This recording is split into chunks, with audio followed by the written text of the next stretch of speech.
welcome to the afternoon session. I'm happy to introduce Francesco Ciraulo from University of Padua, talking about notion of Booleanization and pointfree Topology. Thank you. And thanks to the organizers for giving me the opportunity of presenting this work here. So, before going on, I must confess that I tried to prepare some slides, but then I said to myself, oh, why don't you use the blackboard instead of the slides? So, forgive me, I'm going to write on the blackboard. So,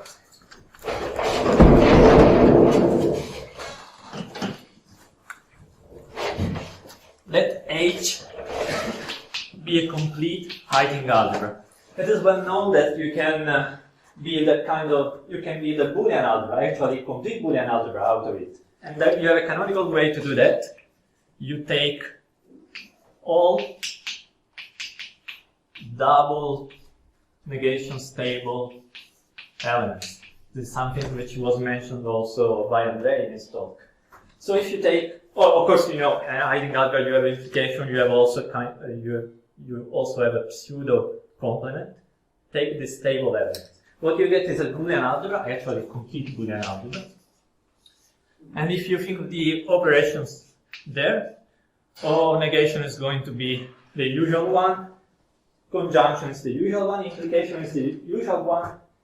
The only point is that this junction here, call it this way, if you have two elements there, this junction is not going to be this junction in H, but instead it is the double complement of it.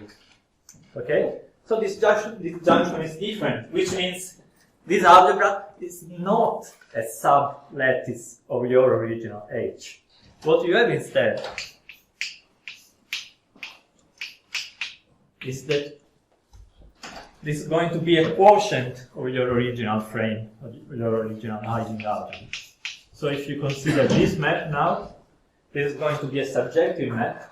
Actually, it is a surjective map in the category of complete Heyting algebras, which means also that you can characterize this by means of a universal property, because of course this is not the only way to build a Boolean algebra out of your H. For instance, you could identify everything, you get a singleton that's a Boolean algebra as well. And this, in a sense, this is the best you can do, because if you have any other map in this category here towards from H to a Boolean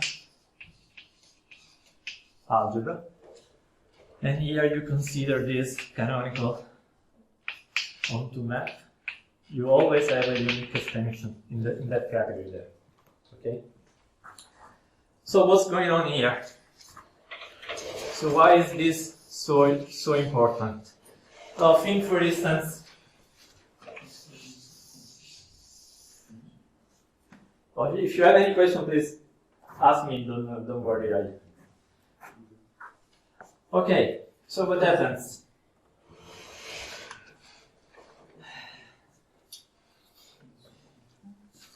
Let me think a little bit about this. So this is a quotient. Maybe you remember from my title that my aim is to speak about pointfree topology. So what happens here? When you have a non-to map like this, we are going to read it as a sub-topology. Now I must be a little bit more precise, since I'm not going to work with this category anymore.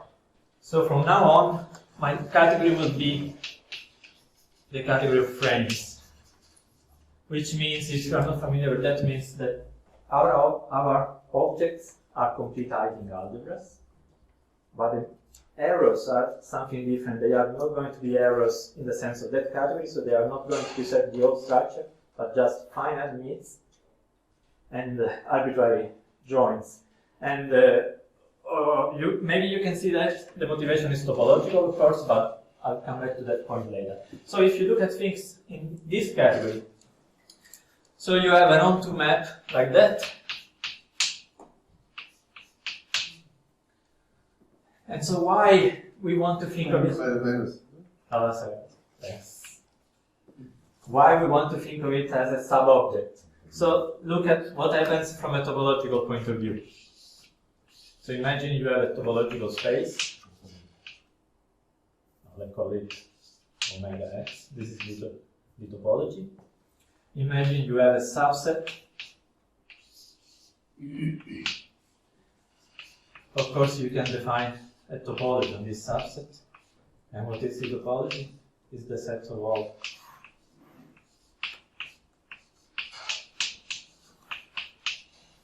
Right? And you see that this is not a sub-lattice of your original topology. This is a quotient. You can always go from your original topology to the induced topology by taking, and the map is precisely that. You take an open set to the intersection. And why this is a quotient? Because if why thanks. And why this is a quotient? Because if two open sets, say A1 and A2, have the same intersection with your subset, then you want to identify them in this quotient topology. So if you think a little bit about this, you understand, you can imagine that the quotient in this category is going to represent a sub-object if you read at it from a topological point of view, right? Okay, so this is a sub-topology, so to say.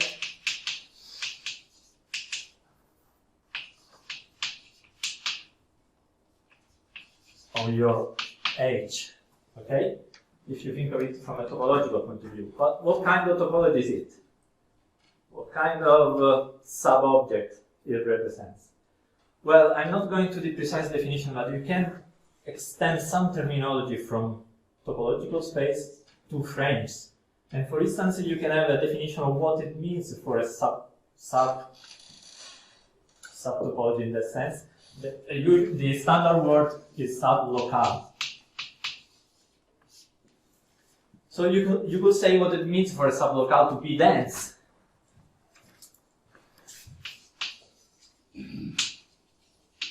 If you want, I can give the precise definition, but you can imagine that you can extend this terminology from subspaces to sublocale. And this sublocale here is going to be dense. But more than that, it's going to be the least dense subobject of H. This is usually known as the Isbell's density theorem. In a sense, it is you could say that it is the first theorem in pointfree topology. And if you look at this, it is quite impressive, because in this context, so you should imagine that now we have topological spaces, we have locales, and you should think as we have, in a sense, more locales than topological spaces. So, and for a given locale, we have more sublocales than subspaces, in a sense. Now, what happens here is that if you consider all dense sublocales for your given locale, you can always take the meet, and this formal intersection is going to be dense again, which is something really strange. For instance, with the real line, the rationals, irrationals, they are both dense, the intersection is empty. It is why here it is always dense, which is in a sense the opposite of being empty. It's far from being empty. But nevertheless, this subobject here is really a new subobject. It cannot come from a subspace. Here you have no points, whatever that means. Okay, so what happens? Let us have a sorry. So how do you define density? Density. Okay. You said So just a few words. no, it's okay. You can ask. So density. If you agree that a subobject is given by a quotient, you can also understand that a quotient is given by a congruence. And the idea is that two open sets are equivalent when they intersect they give the same part on the subspace. You have a congruence, and you say, what happens if Y is dense? It happens is that if something is congruent with 0, then it must be empty. Think of it. Y is dense, take an open set.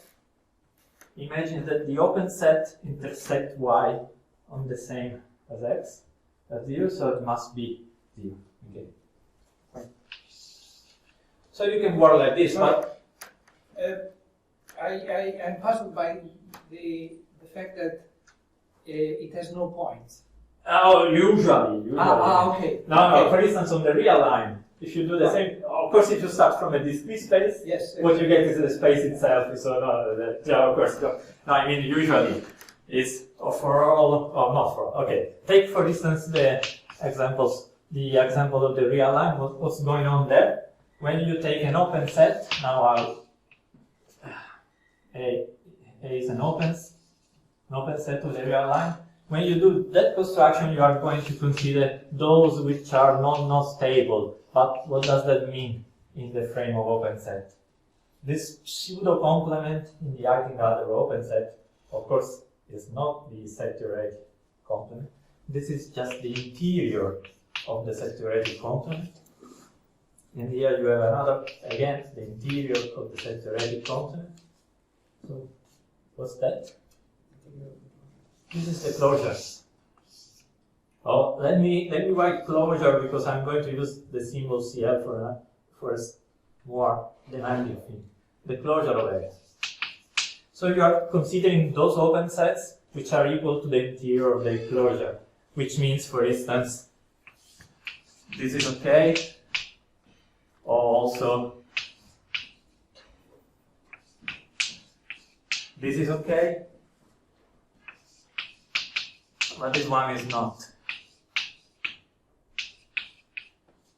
Because if you close it and you open, you get an extra point which is 1. So that one is not going to be a regular. Oh, usually these are called regular opens.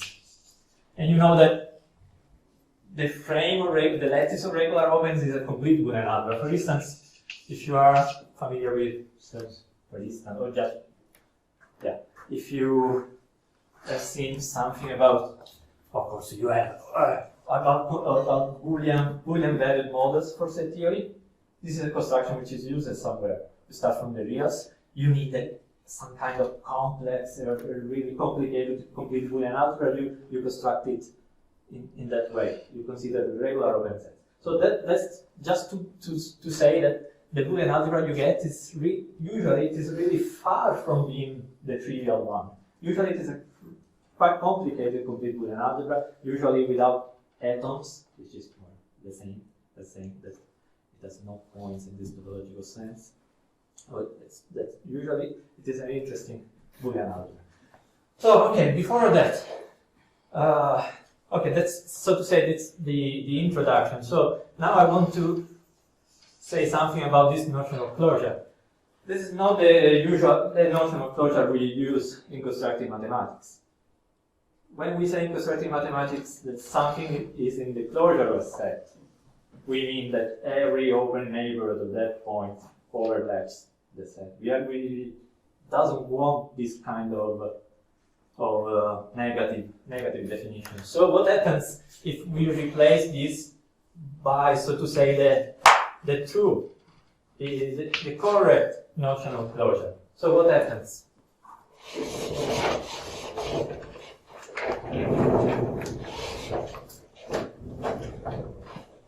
So imagine you do the same construction.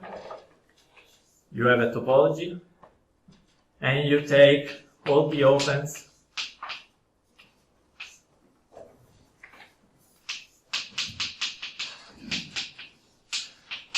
which satisfy this equation, but now you think of the closure in the constructive sense. What do you get? This is not a Boolean algebra constructive. Constructive, of course, classical is just the same thing.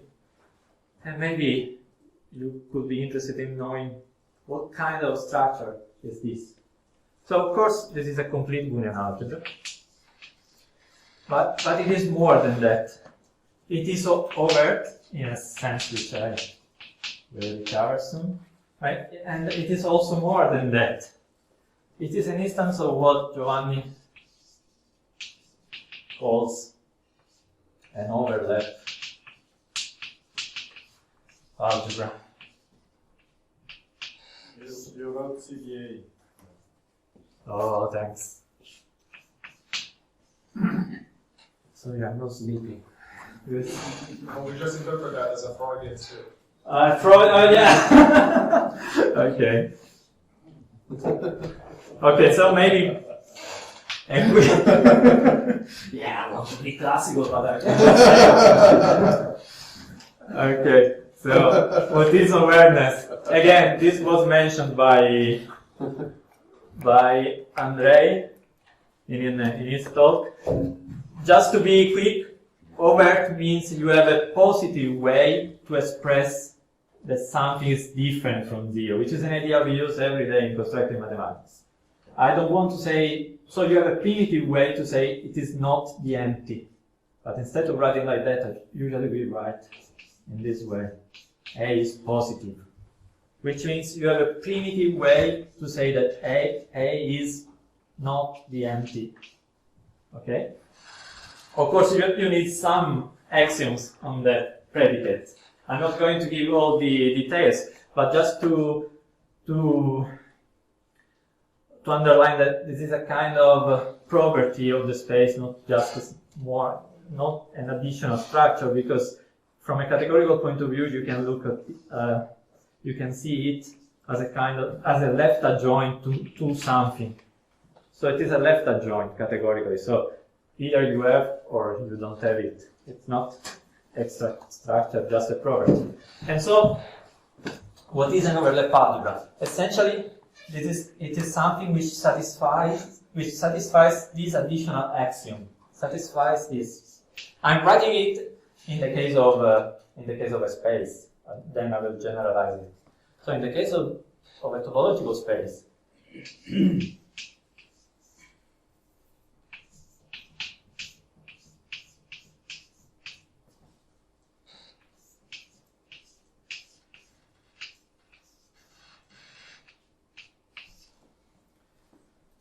you have this property here. It's better we come back to that in a more. I would like to give you more some more detail. So start again from this. Consider what is the induced congruence relation. So you are saying that two things are equal when they have. When you get the same thing by taking the interior of the closure of the interior, right? So try to spell out, to unfold this definition. So it's better we split it into two, so this part and the other part. So what is this? How can you simplify this? This is an open thing contained here in the interior, so you can delete this, right? And now, what happens? Let me think. So what does it mean for this subset to be contained in the closure of D? Means that for every open, if there is some point here with C as a neighborhood, then okay, this is precisely what it means for this subset to be contained in the closure of D. So every open neighborhood of some element in there must overlap your views. And then you could work a little bit. It's really an easy exercise in topology, and you get that this is precisely equivalent to that, right? And so, what's the point in having this overtness condition? The point is that you can write this in a different way. You can say that the intersection between the two is inhabited, is positive. But now you are ready to transfer this from a complete case, or a topological space, to the more abstract setting of locales. Now, instead of a topological space, imagine you have a locale. Let me write H as before. Imagine it is overt, so you have a positivity predicate available. Okay? And you can define the corresponding the corresponding congruence precisely in the same way.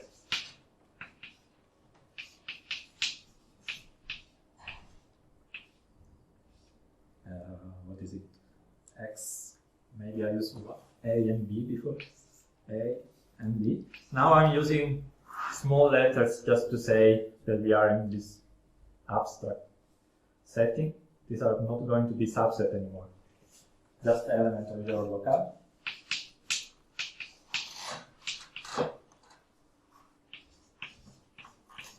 Okay. Good. And so what you get here is essentially, apart from the presentation, this is a way to present what Giovanni calls an overlap algebra. So again, what is an overlap algebra? You have a complete Heyting algebra, so a locale. It is overt. You have a positivity predicate, and you add this extra condition. Right? Okay. So, what's the point here? You can get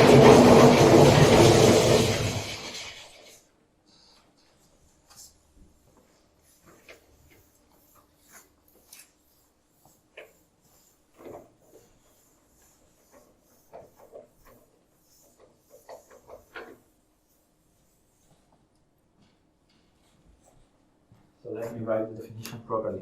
So, what is an overlap algebra?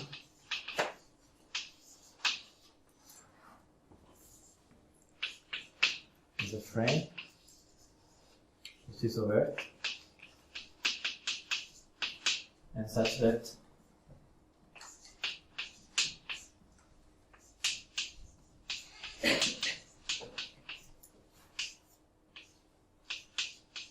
I'm taking just one side, but you can see that it is equivalent to what I wrote above. Okay, so you have overtness plus an extra condition. And what can you prove about this? For instance, you have a kind of second version or alternative version or whatever, more positive version of Isbell's theorem. What is the more positive version? Is this to start from a locale, and which is overt. Under this assumption, there always exists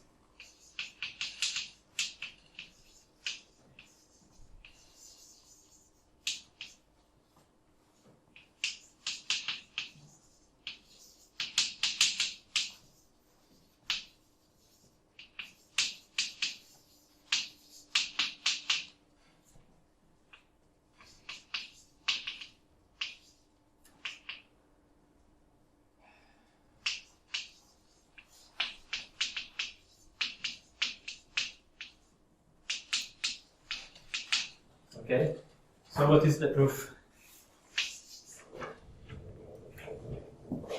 For the moment, I'm not saying what's the meaning of strongly dense here.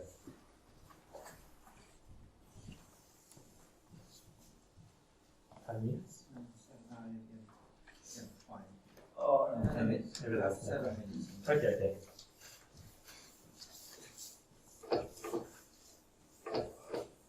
Okay, so the proof essentially is above. You define the congruence as before.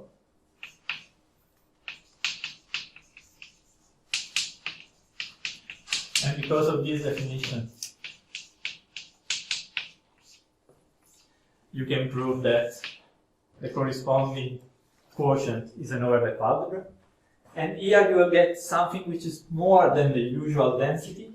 So instead of having usual density was x congruent with 0, then x must be 0. Then you have something different. What you have is something which you can understand if you think of this as a positive way to express which something is different from 0. What you have, what you have is that, okay, it's better to write it in the sense of the nucleus. Anyway, here you could say x is different from 0, then must be, you could say like this. But this is another way to say that if x is positive, then also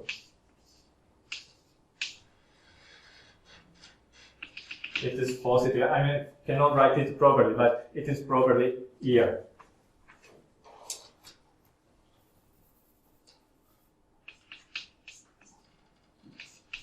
So if it is positive in your original space, then it is also positive in this question.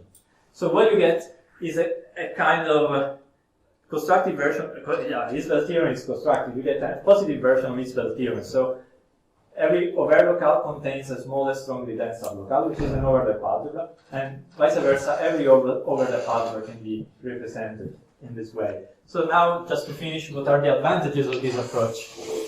So on one side, you have the Boolean locales. On the other side, you have the overlap algebra. Classically, they are the same. What are the advantages of this definition? So, for instance, what happens with discrete spaces? Can a discrete space be Boolean constructively? Think of the power of something. Can it be Boolean? Well, only this one is Boolean and discrete constructively. So what happens constructively is that you have Boolean and discrete, which are going to be some kind of orthogonal notions. The only concrete example, the only possible example of a Boolean discrete locale is the trivial one. But on the other side, you have discrete locales, discrete spaces, how you want, are instances of the overlap algebras, right? And so you can try to figure out what kind of properties you have here for the overlap algebra. For instance, something I'm trying to do is, since we know classically, we know that discrete, one way to say discrete is spatial plus Boolean, and it's not going to be true for sure constructively, because discrete does not imply Boolean, cannot be Boolean. So I'm trying to understand whether we can have something similar on the side of overlap algebra. Is it true or not that the spatial overlap algebra is always discrete? One direction is easy. Discrete implies spatial and overlap. And I'm trying to understand other problems. For instance, classically or also constructively, it is known that a sublocale of a Boolean is always Boolean. Is that true for overlap algebras as well or not? Is it true that a sublocale, or maybe better, an overt sublocale of an overlap algebra is an overlap algebra as well? At the moment I know the answer only for the open case. So if you have an open sublocale of an overlap algebra, this is going to be an overlap algebra as well. That's a partial result in that direction. Anyway, thanks for your attention.